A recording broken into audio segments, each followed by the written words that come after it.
I stood before my family, heart pounding, their eyes judging me. "You cut me out of Grandpa's will," I said, voice steady, "but this is my inheritance to myself." For years, I was invisible. My parents, Linda and James, poured everything into Sophie, their golden child.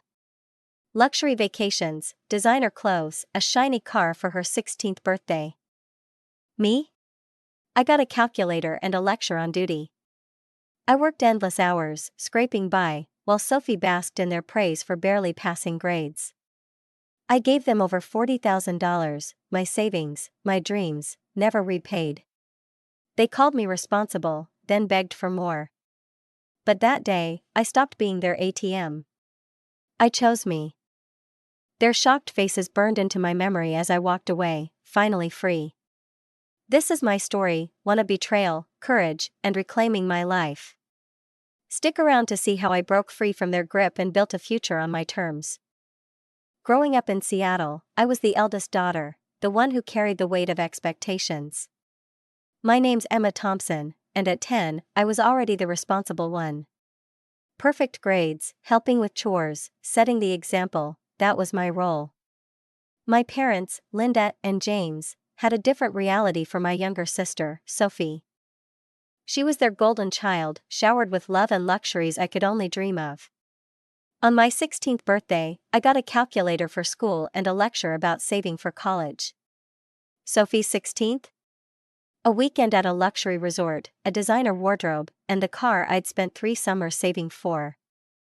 Emma's responsible, Mom would say to relatives, brushing off my needs. Sophie needs the extras. My straight-A report cards were expected, barely acknowledged. Sophie's B- average? They threw her a celebration dinner. I worked at an ice cream shop from 15, scooping cones to save for college, while Sophie got everything handed to her. I'll never forget my 17th birthday, hiding in my room, tears falling as Sophie twirled in her new party dress, one I could never afford.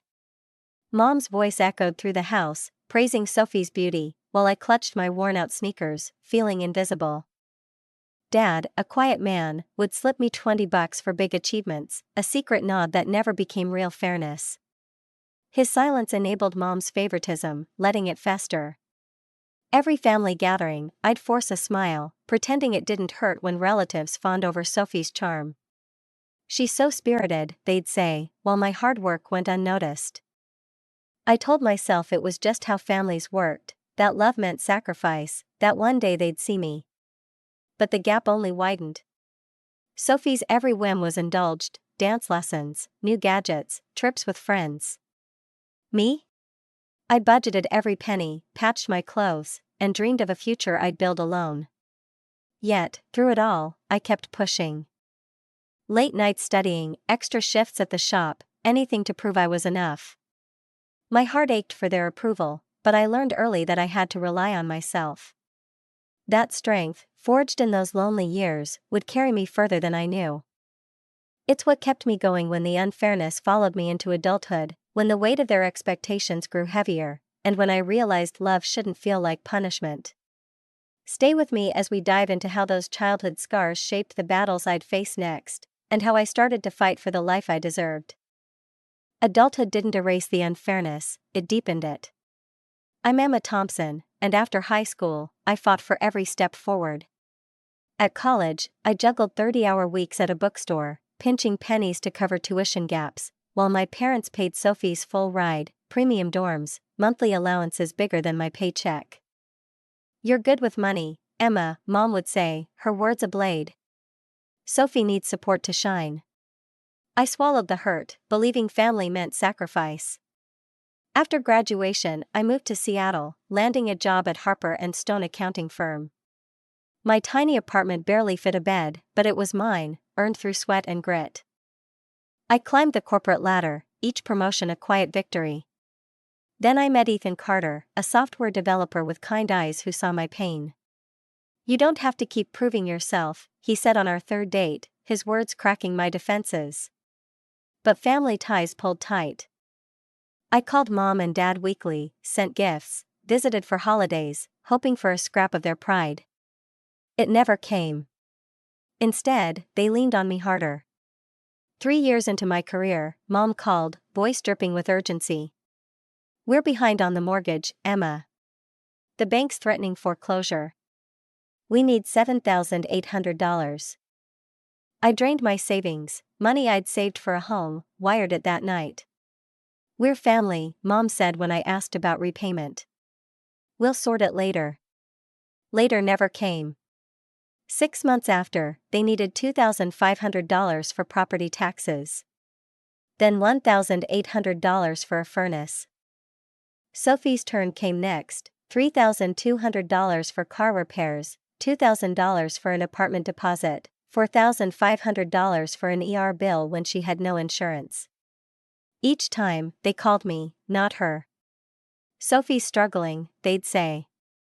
You know how tough it is for young people. I was only 3 years older, but that never registered. My life stalled. A Puerto Rico trip with my friend Rachel?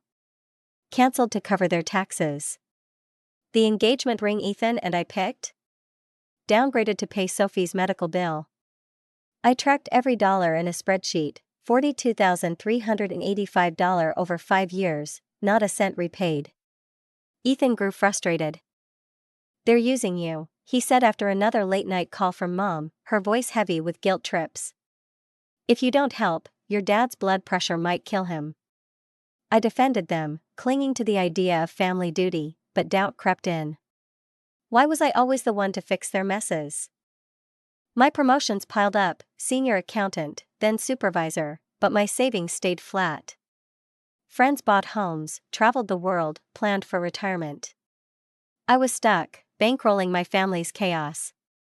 Mom's calls always hit at the worst times. Prepping for a big presentation? She'd beg for an electric bill. Celebrating an anniversary with Ethan? Sophie needed rent money. Their emergencies trumped my life. If I hesitated, Mom's sighs were weapons. I guess we'll figure it out. I didn't want to stress your dad with his health. Or worse, Sophie's so fragile right now. Refusing felt like betraying them, so I gave in, over and over. Ethan watched, worried. This isn't sustainable, Emma. You're sacrificing your future for people who won't do the same. I snapped back, you don't get family obligation. But his words lingered. Love shouldn't drain you dry. My resentment grew, a quiet fire. I kept records, not for repayment, but to prove I wasn't crazy, that the imbalance was real. Every transfer, every broken promise, every guilt trip, documented. It was my anchor in the storm they'd created. But the storm was about to get worse. A betrayal deeper than money was coming, one that would force me to face the truth about my family.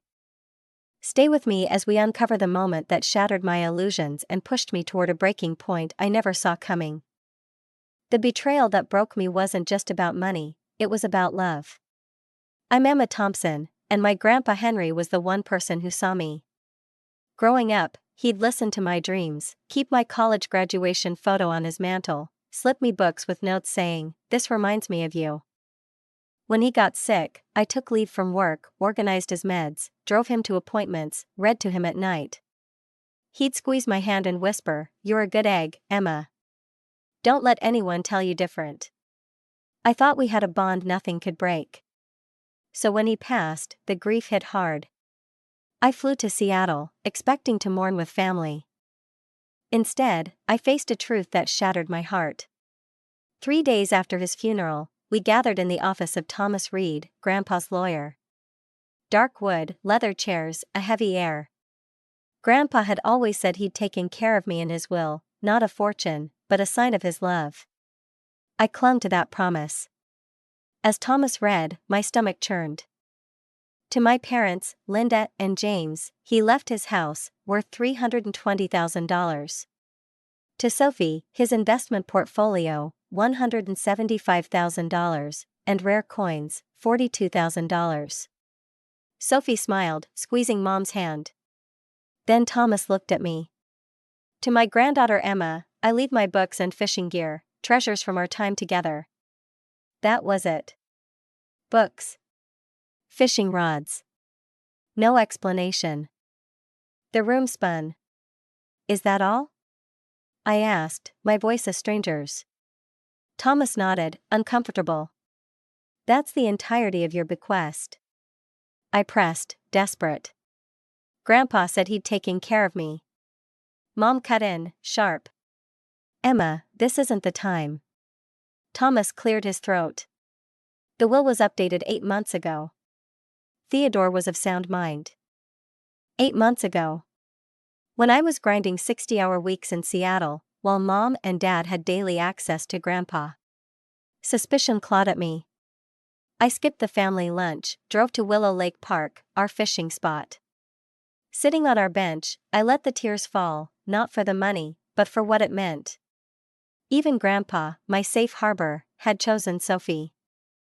My phone rang. It was Rachel, my best friend. How'd it go? She asked. They got everything, I choked out. Mom, Dad, Sophie. I got books. A pause. That's not the grandpa you told me about. They must have gotten to him. Her words lit a spark. That night, I marched into my parents' house, where they sat with Sophie, already planning how to spend Grandpa's money. I need answers, I said, voice trembling with rage. What happened to Grandpa's will? Dad shifted, uneasy. It's complicated, Emma. Sophie rolled her eyes. Why does it matter? It's done. It matters, I snapped. He promised me. Mom stood, defensive. Your grandpa saw Sophie needs more help. You've got your career, your stability. Stability I built alone. I shot back. While you spoiled Sophie her whole life. Sophie's face reddened. Just because you're a workaholic doesn't mean I have to be. Dad tried to calm things. We discussed family needs with him. We're parents, Emma. Did you pressure him? I demanded. Their quick glance was all I needed. They'd manipulated him, twisted his love to fit their narrative. The truth hit like a punch, my family didn't just favor Sophie, they'd erased me. I walked out, heart pounding, the weight of years lifting with each step. But this wasn't the end. A bigger fight was coming, one where I'd have to choose between their lies and my truth. Stay with me to see how one cruel moment on Sophie's Instagram pushed me to finally say no and reclaim my life from their grip. The moment I saw Sophie's Instagram post, something inside me snapped. I'm Emma Thompson, and there she was, lounging by a Maldives infinity pool, cocktail in hand, laughing, between Mom, Dad, and Emma, the family ATM, I'm covered. Family ATM. The words burned, stripping away years of denial. I'd given them $42,000, my savings, my future, while they sent Sophie to paradise with Grandpa's inheritance. Enough was enough. I was done being their doormat. That night, I sat with Ethan, my rock, pouring out the hurt. You deserve better, he said, eyes steady. My best friend Rachel agreed. They're not your responsibility, Emma. But fear not at me, could I really cut them off? I booked a session with Dr. Sarah Bennett, a therapist who helped me see the truth. My family's love came with strings, and those strings were choking me. Over weeks, we crafted a plan. I'd set a boundary, clear and unbreakable. I practiced in front of my mirror, voice shaking at first, then strong. I'm done funding your lives. With Ethan and Sarah's guidance, I drafted an email to Mom, Dad, and Sophie. After years of financial support, I can no longer help, I wrote. This has drained my security. This isn't negotiable. Please respect my boundary. My finger hovered over the send button, heart racing. What if they hated me? What if I lost them forever? But I pressed send, then blocked their numbers for 48 hours, giving myself space to breathe. Relief washed over me, like a weight lifting. I celebrated with Ethan, toasting to a new beginning. But the storm was coming.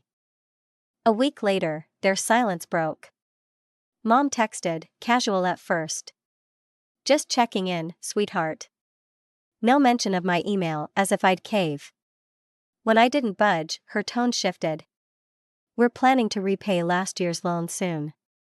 A vague promise, no details. Then voicemails, dripping with guilt. "This isn't you, Emma," cutting off family, Mom pleaded. Dad was blunt. "Your mother's upset. Reconsider this nonsense." Sophie waited 3 weeks, calling late one night. "I'm in a bind," she said, using my old nickname. "Credit cards maxed, rent due." "Just this once?" I stayed firm. "I can't, Sophie." I was clear. Her voice hardened. "Fine. But if I can't pay rent, I'll move home, and Mom and Dad can't afford that." A threat, plain and simple. "That's your choice," I said. "I love you, but I won't enable this anymore." She hung up. The next day, Sophie posted online a vague jab, "Some family only care about money." Relatives chimed in, painting me as the selfish sister who'd abandoned her struggling sibling. I didn't engage. Dr. Bennett warned me, public shaming was their last resort when manipulation failed. But they weren't done. Mom texted at dawn, "Mortgage due. Short $2,100. Can you send today?" No acknowledgement of my boundary, just expectation. I replied, practiced words steady, "I'm sorry, but I can't help." The backlash was instant, 17 messages, voicemails piling up. "We could lose the house, Emma." Mom cried. "Your dad's not well. This stress could kill him." Dad's final message was a demand. Saying no was just the start, the real test was holding the line. I'm Emma Thompson, and after I set my boundary, my family's manipulation didn't stop. Mom's voicemails begged, Dad's texts accused, and Sophie's social media posts painted me as heartless. But I stood firm, blocking their numbers temporarily to protect my peace. Ethan, my anchor, brought takeout and strength, reminding me I wasn't alone. Rachel called daily, her encouragement a lifeline. Even colleagues stepped up, inviting me to dinners that felt like family. Then, unexpected allies emerged. Aunt Ellen called, apologetic. "I didn't see how much they expected of you," she said. "I support your choice." Cousin Ryan texted, "They pulled the same on me. Stay strong." Their words were oxygen, proof I wasn't the villain. My parents eventually scraped by, taking a high-interest loan to save their house. Sophie moved home, her inheritance gone, forced to face reality. Weeks later, she texted, tentative, "I'm working now. Doing it myself." A small step, but hers. Meanwhile, Ethan and I celebrated my new condo, a symbol of freedom. Each brick was mine, built without their weight. The guilt faded, replaced by peace. My family was changing, slowly, but I'd already changed. Stay with me to discover the lessons that made this freedom possible and how you can claim yours. Standing in my new condo, sunlight streaming through my own windows, I finally feel free. I'm Emma Thompson, and saying no to my family's demands gave me back my life. Without their constant drain, I rebuilt my savings, earned a promotion to senior manager at Harper & Stone, and bought this home, a space that's truly mine. Ethan, my partner, stood by me, and soon, I'll propose, building a future we both dream of. My family's changed too. Mom and Dad sold their house, downsized, and Mom's working again, a flicker of pride in her voice. Sophie's holding a job, texting me about her first raise, a sign she's learning to stand alone. But the real victory is within me. I've learned 3 things. First, setting boundaries isn't selfish, it's protecting your worth. Second, lean on support, friends, therapists, advisors, who see your truth. Third, financial independence is emotional freedom. I'm planning a new venture, an accounting firm to empower women to take control of their finances, blending my skills with my story. If you're trapped in a cycle of family exploitation, you're not alone. Share your story in the comments, connect with others, and take that first step. You deserve a life defined by your choices, not their demands. Hit like, subscribe, and let's build a community of strength together.